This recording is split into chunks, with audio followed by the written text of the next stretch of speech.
আসসালামু আলাইকুম, কেমন আছেন সবাই? আমার চ্যানেলের নতুন একটি ভিডিওতে আপনাদের সবাইকে স্বাগত জানাই। আজ বন্ধুরা নারকেলের দুধ দিয়ে আমড়ার খাটা রান্না করব। এখানে 800 গ্রামের মতো আমড়া আছে।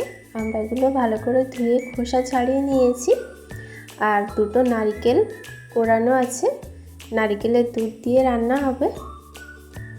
প্রথমে আমড়াটা সিদ্ধ করে নেব, ওই জন্য কুকারে দিয়ে দিলাম।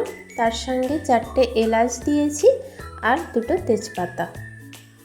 এবার পরিমাণ মতো পানি দিচ্ছি, তার সঙ্গে সামান্য লবণ দিলাম। এবার ঢাকনা বন্ধ করে দিচ্ছি। গ্যাসের চুলায় অল্প আঁচে বসিয়ে রাখলাম। এবার নারকেলের দুধটা রেডি করে নেব। তো নারকেল কোড়ায় গরম পানি দিলাম, একটু ঠান্ডা করে নিয়ে এবার হাত দিয়ে এভাবে একটু চটকে নিচ্ছি প্রথমে।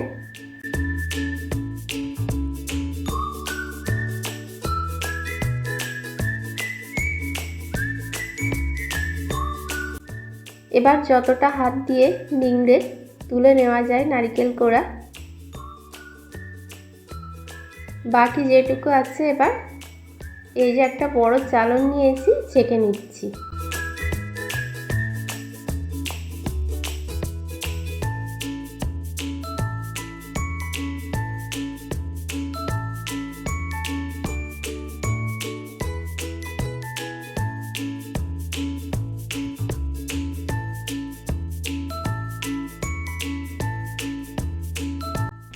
এভাবে আরও একবার নারকেল কোড়াটা ধুয়ে দুধ বার করে নেব, দুবার ধুয়ে নেব।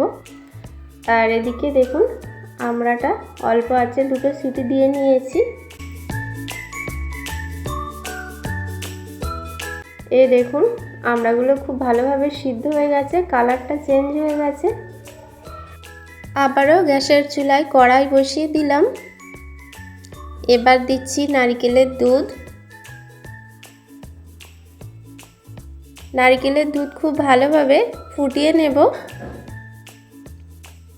আমড়াগুলো হাত দিয়ে একটু চটকিয়ে নিতে হবে, তো খুবই গরম। তো আমড়াগুলো একটা গরম পানি থেকে একটা পাত্রে তুলে নিচ্ছি।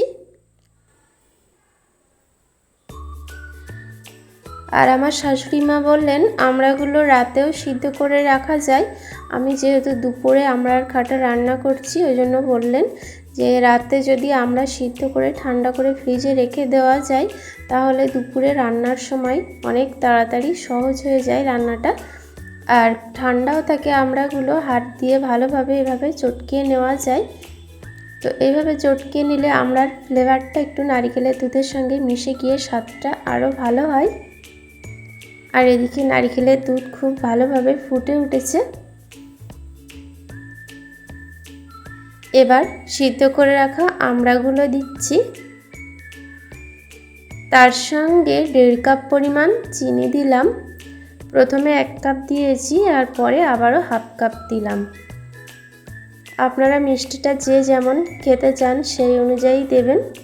এবার একটু নাড়িয়ে নিচ্ছি, আবারও খুব ভালোভাবে ফুটিয়ে নেব।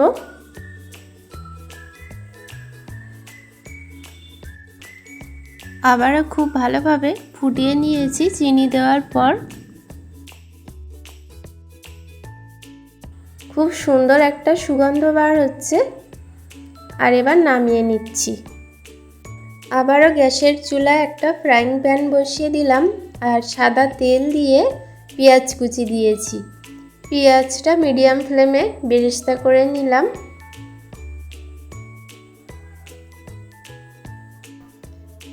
এবার বন্ধুরা আমড়ার খাটার উপর দিয়ে এই যে বেরেস্তাগুলো ছড়িয়ে দিচ্ছি।